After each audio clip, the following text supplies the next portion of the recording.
Hey, good morning, guys. Yeah, I'm with Mark Weber, who is the race director here. And, of course, the Hydrofest will kick off with racing today around 10:30 this morning, just in time for our newscast, by the way.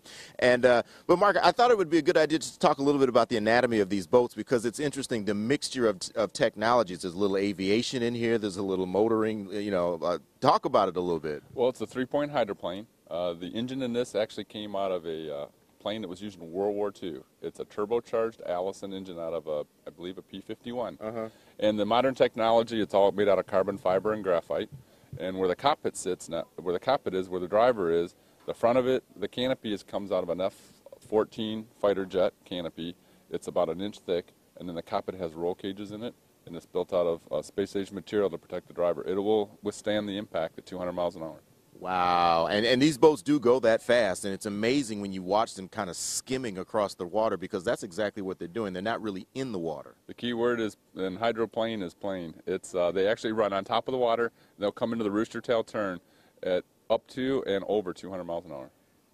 I know it happens. We hate to see it happen, but you've seen these things flip. You know what? And you used to be a driver. And did you ever flip one? And what is that like? What's that experience like? Well, when the boat takes off and you realize that it's probably not coming down, it gets extremely quiet because now nothing is touching the water. At that point, you let go of the steering wheel. You pretty much are just ready. Hopefully, you land right side up, not upside down.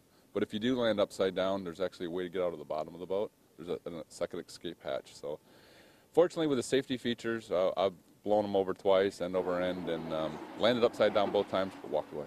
We're looking at some video now from last year's racing here, and I know that we talked about it a little bit in the last half hour. Gold Cup, everybody knows, has history here in Detroit. Not this year. They moved it to Washington State, but it's coming back. It's coming home where it belongs, and that's in Detroit, Michigan. When we negotiated with H1 to bring the boats back this year, I said, if we're going to run the 99th, we're going to celebrate the 100th with the Gold Cup.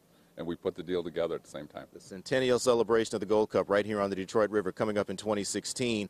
But coming up today, it is the GMUAW Spirit of Detroit Hydrofest. 10:30 is when the racing will start, and we'll be here. Folks, more to come as the morning progresses. For now, we're live on the Detroit River. Mike Woolfolk, 7 Action News.